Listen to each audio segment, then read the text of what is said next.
Hey guys, welcome back. It's so nice to see all your smiling faces.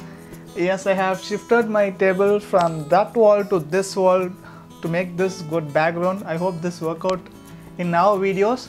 So yes, before starting the video, these lights are changing. It's disturbing, right? So let's fix it. How is blue? Green. Yeah, red looks good. So if you're new to the channel, I'm Cario. I make videos on photography, videography, tutorials, tips and tricks.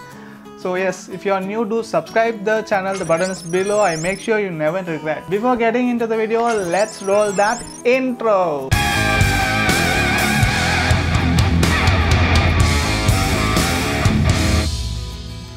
Welcome back guys. So as I have previously said in my videos, the three main things of photography or videography is ISO, aperture and shutter speed. I have already made a video for aperture and I will make a video for shutter speed as well. Those links will be somewhere here. And yes, this video is for ISO. So what is ISO? ISO is actually the sensitivity of your camera sensor. So what is sensitivity? Let's take an example of your human eye. Have you ever thought that how you are able to see anything at low light conditions and also at very bright where you have a lot of light? At bright conditions, maybe you are able to see things. So that's a normal functioning of an eye, while you have very low light yet you are able to see the objects before you. How is that possible?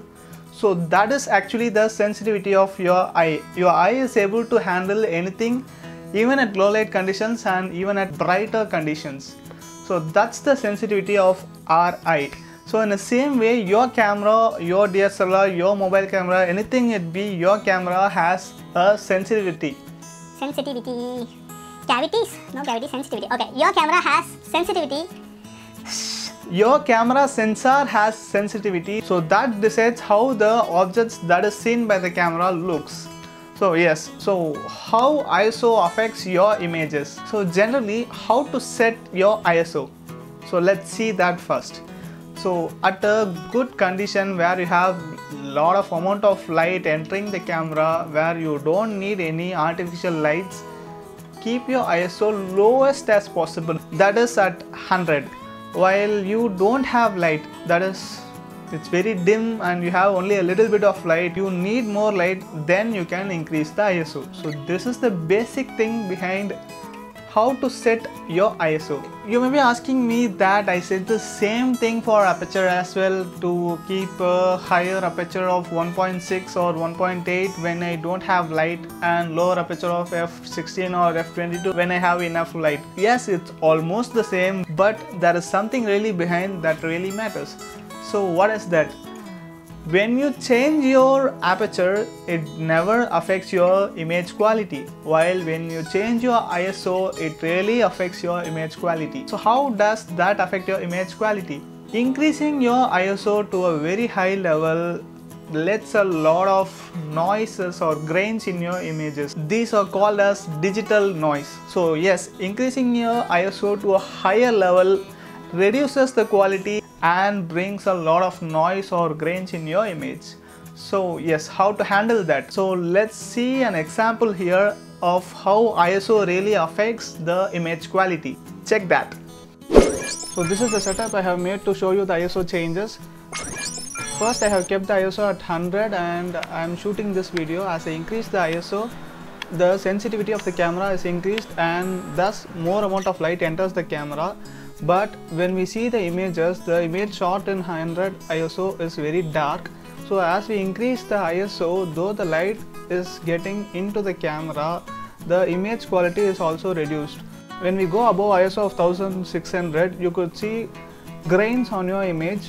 So these are the digital grains that you see on the image.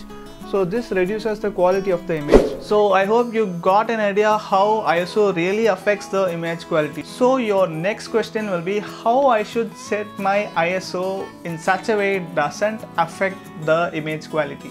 So yes, I'm going to answer that. Okay, first fix your ISO the lowest as possible. Okay, then check if you can bring the required amount of light in your frame by changing the aperture and shutter speed. If you are able to bring the required amount of light, then it's fine, well and good. But where you need a higher shutter speed, like you capture moving objects, you may have to keep a higher shutter speed. At the time, you cannot bring light by reducing the aperture. However you try, you cannot bring a lot of light. At that time, go ahead, increase your ISO, and thus the sensitivity of your camera sensor is increased and it absorbs light, and yes, it lets in a lot of light, so you can get the required out, yet the quality will be reduced little bit if your ISO is very high. So how to maintain in such a way that your quality is not reduced much? So that may be your next question, right? That actually depends on your camera. If your camera is a basic camera, like I have my 700D, Canon 700D, or Canon 1500D or 1300D, or the Nikon basic cameras, all these cameras I would suggest not to go over than 800 ISO, because 800 is the starting point where you get that noises in your images.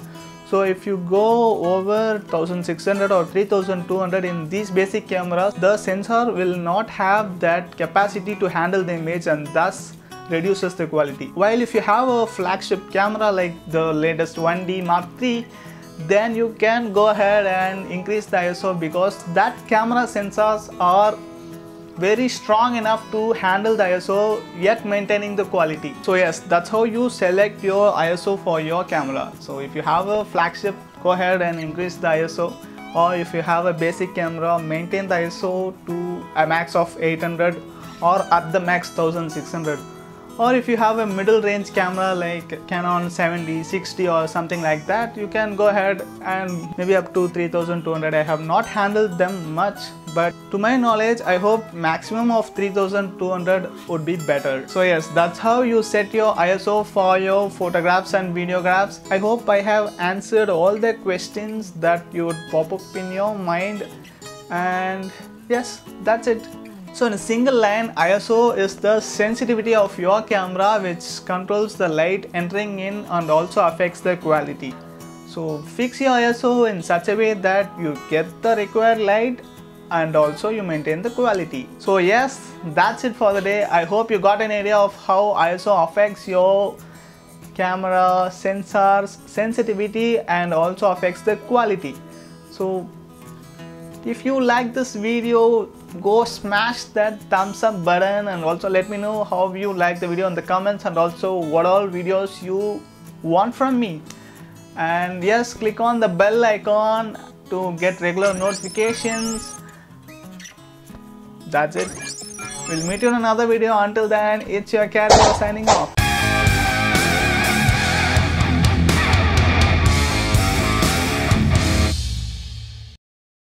Hey, you are still in this?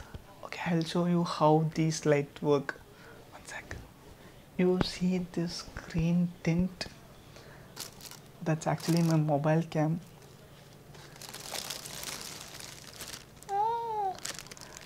That's my mobile torch. That's a secret. Don't tell anyone. And I have a 200-volt light here, and also these serial lights controlled by this.